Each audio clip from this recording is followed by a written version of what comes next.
Tonight, the hip-hop world remembers a legend whose name once echoed in every club, every radio station, every corner where the beat lived. Shock G, the mastermind of Digital Underground, the man behind the Humpty Dance, the architect of one of the most iconic eras in rap, has died, and what truly happened to him is a story far sadder and far heavier than anyone ever knew. Before the glasses, before the nose, before the alter ego that made the world laugh and dance, there was Gregory Edward Jacobs, born August 25, 1963, in Brooklyn to a father who managed computer systems and a mother who worked in television. A middle-class black family filled with books, music, creativity, and possibility. The kind of household his brother would later describe as Huxtable perfect. But beneath that stability lay movement. Constant relocation, constant adjustment, always the new kid, always searching for where he belonged. And in the 6th grade, in the hot Florida sun, at Greco Junior High, he found the first thing that ever felt like home: rhythm, the drums. He played like he was speaking another language, one only the gifted understand. He won awards for it, most talented, a trophy that told him, yes, you have something. But life, as it often does, cracked the foundation. His parents divorced, his world split, and at the exact moment hip-hop was being born in the basements and block parties of New York, Gregory was pulled into it like destiny calling his real name. He learned turntables from his cousin DJ Stretch, from their wild genius friend Shotty, and somewhere in noise of adolescent chaos, the nickname Shock G appeared, misheard, mispronounced, but perfect, like fate. But being young and brilliant doesn't protect you from trouble. He skipped school, got into the streets, started testing limits. His mother, exhausted and afraid she was losing him, sent him back to Tampa to live with his father. That move didn't tame him. It ignited him. At 16, he dropped out of high school and formed the Master Blasters, not just a DJ crew, but a takeover. House parties, park gatherings, block events. They weren't just good, they were electric. So good, shockingly good, that a major R&B station put him on air. A teenager, on radio, unheard of, and yet he couldn't be contained inside rules. One too long funkadelic record, one fired dream. So he left home, backpack, piano, hustling for food, borrowing time in college music rooms he didn't attend, sleeping wherever he could. He wasn't lost. He was searching. Searching for a sound no one had heard yet. Searching for a place that would recognize the genius he hadn't even fully discovered in himself. That search eventually led him west. First Los Angeles, where everything felt plastic and wrong. Then Oakland, where the streets had rhythm and the music had soul. In Oakland, he wasn't just Shock G. He was becoming the architect of a movement. The man who would someday help launch Tupac Shakur.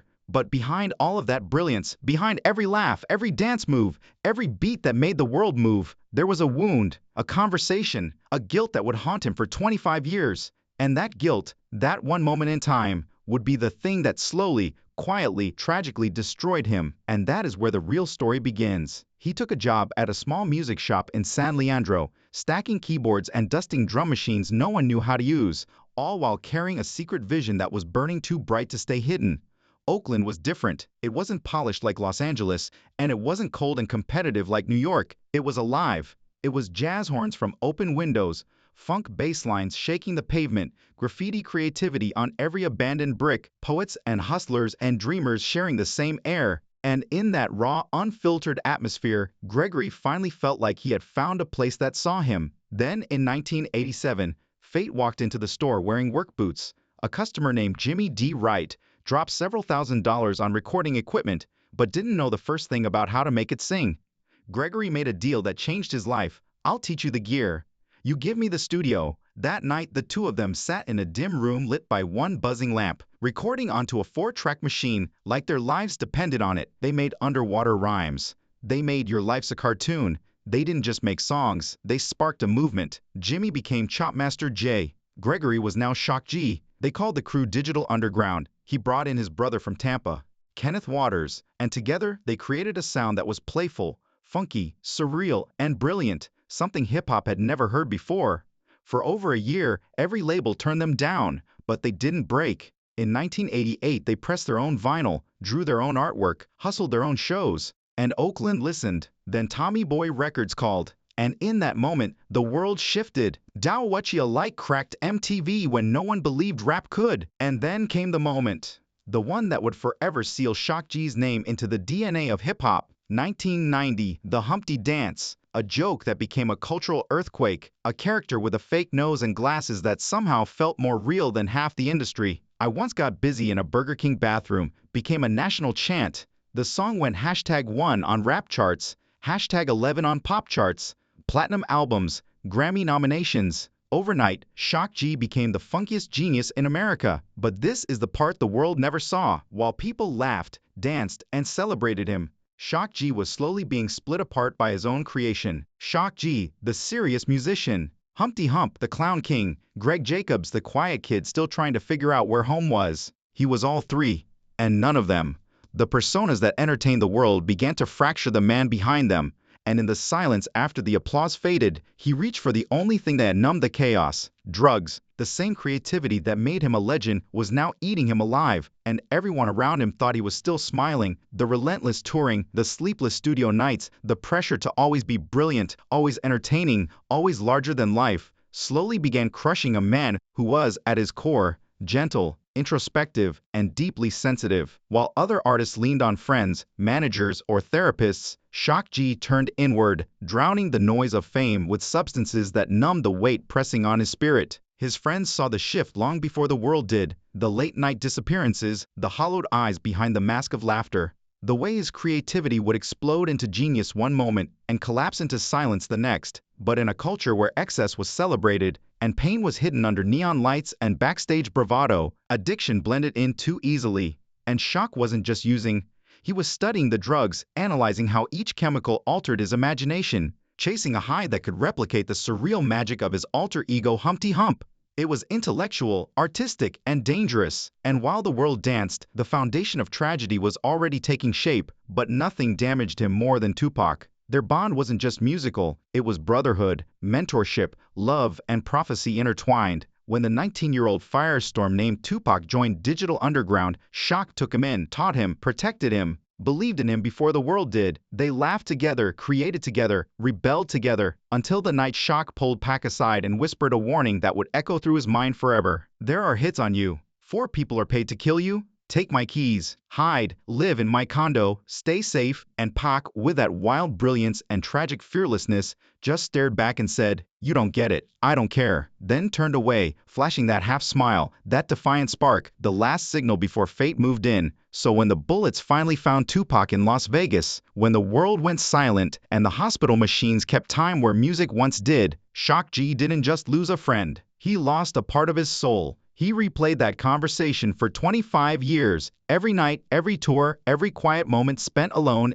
in hotel rooms with nothing but memories and bottles for company. And the grief, the guilt, the what if I had tried harder became the ghost that wouldn't let him breathe. Shock G didn't just mourn Tupac, he carried him. And the weight of that love is what eventually shattered him. Shock G later recalled that moment in the hospital. The moment Tupac woke up, tubes in his chest, one lung gone. Doctors explaining how survival would mean a body that could no longer keep up with the fire of his spirit. And Pac listened, calm, almost peaceful, and then chose, not in the way we think of despair, but in the way a warrior chooses his battlefield. He would not live diminished, half breathing, half fighting, half alive. And Shock carried that choice like a weight chained to his ribs. Tupac's death wasn't just a loss. It was a fracture, a break in the universe that music could not seal. The mentor who once created worlds out of bass lines and humor began drowning in memory. What started as creative experimentation turned into a chemical escape hatch. The drugs weren't for fun. They were armor, anesthesia, a way to silence the guilt of believing he should have done more. And as the sound of hip-hop changed, as the culture shifted from playfulness and funk to aggression and commercial polish, Shock G felt himself fading from the world he helped build. The man who once reinvented the genre found himself standing outside of it, unheard, unseen, outdated, and for someone whose art was tied to identity, that was a death of its own. He tried to fight back. Friends staged interventions. He moved into sober living situations. He switched to vegetarianism, jogged, meditated, tried to rebuild himself piece by piece. There were moments where the old brilliance came back, touring again, releasing Fear of a Mixed Planet, reminding the world he was still a visionary. But creativity couldn't outrun the pain, the silence of hotel rooms, the emptiness after encore applause, the ghost of Tupac still sitting beside him. These moments swallowed him whole. The worst part was the loneliness. Shock G didn't crash loudly like other fallen stars. He didn't spiral with cameras flashing and tabloids circling. He slipped away quietly, suffering in private while the world danced to the music he created. By February 2021, the addiction had consumed him completely. The incident in Tampa, the hotel shouting, the disorientation, the chaos, wasn't the behavior of a star seeking attention. It was the final flicker of a man who had been carrying too much for too long, and the world didn't understand what they were watching. They were witnessing a genius breaking under the weight of the one conversation he never stopped replaying, the one moment he wished he could rewrite, the moment he tried to save Tupac and failed. The details that emerged next were not just tragic, they were devastating. Witnesses described the scene in Tampa like watching a genius unravel in slow motion, a man once known for charisma and rhythm, stumbling through the final collapse of his identity. Hotel guests recalled Shock G throwing water at strangers, screaming words that didn't make sense, stripping to his boxers, and wandering the hallway with vacant eyes. This wasn't entertainment. This wasn't a celebrity meltdown. This was a human being's mind breaking in real time. And nobody knew how to save him. By the time police found him outside, barefoot, confused, sweating, they didn't see a rapper or a legend. They saw a man who couldn't tell if he was safe or dying. And the officers didn't arrest him. They protected him, writing in their report that without intervention he would accidentally harm himself. His girlfriend told the truth no one wanted to hear.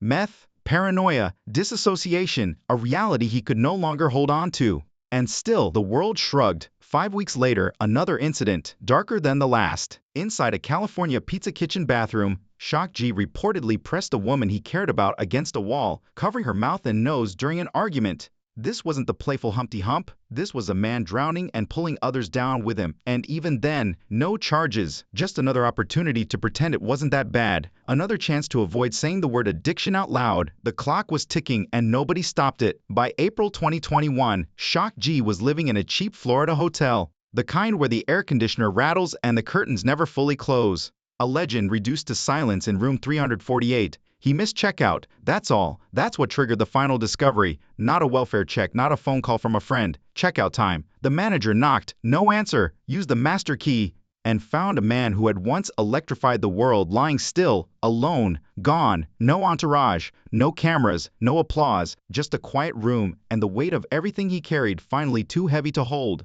The medical examiner's report confirmed what everyone feared: years of self-medication, unresolved trauma, guilt, loneliness, and the long, slow burn of addiction had finally claimed Gregory Edward Jacobs. Shock G didn't die because he was weak. He died because he was hurting, because he spent 25 years trying to numb the memory of warning Tupac he couldn't save him. And in the end, he couldn't save himself either. The autopsy findings did not simply confirm a cause of death. They told the story of a man whose body finally surrendered after years of battling pain no one could see. What was discovered in Shock G's system was not a deliberate suicide, not a last act of despair, but a fatal cocktail that has claimed thousands of brilliant, sensitive souls across America. Fentanyl, ethanol, and methamphetamine. That combination is not a choice. It is a trap. Fentanyl alone is 50 times stronger than heroin, and it hides in other drugs like a shadow waiting for an unguarded moment. Shock G may never have known what he was taking. He may have thought he was taking a familiar escape, a temporary quieting of the storms inside him. But fentanyl changes the rules. One breath too shallow, one heartbeat too slow, and it's over. The medical examiner's summary was clinical, precise, emotionless. But the reality was something far more human.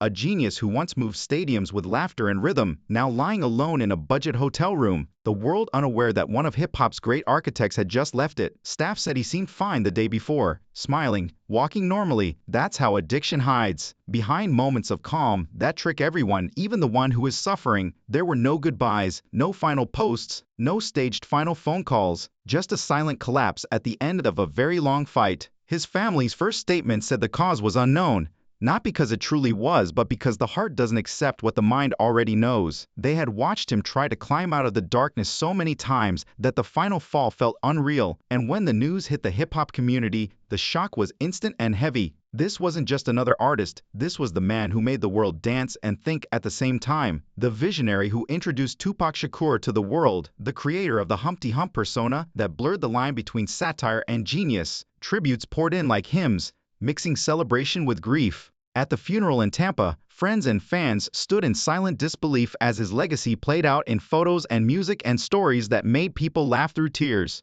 Chopmaster Jay's tribute cut deep. We had a dream, and the dream came true. Then the dream became a nightmare, and standing beside that statement was the cruel reminder that Shock G died in the same month hip-hop lost DMX, yet another giant stolen by the same epidemic. And the bitterest part, Shock G was in the middle of writing his story, literally, 2 books, one about Tupac, one about the road, pages filled with history that only he could have told. Now those stories are gone forever, lost in that hotel room, sealed inside a silence no one can break. What made Shock G special was not just the music, it was the intelligence behind the music. He proved that hip-hop could be humorous and philosophical, wild and wise, messy and meaningful all at once. He taught us that creativity is not chaos but survival. His legacy is not just a dance, not just a character, not just a beat. His legacy is the reminder that the ones who make us laugh the hardest are often the ones fighting the darkest battles. And when they fall, the world doesn't just lose a musician, it loses the laughter, the color, the spark that made everything feel a little less heavy. Shock G didn't just make music, he made joy, and that joy is what the world didn't know how to save.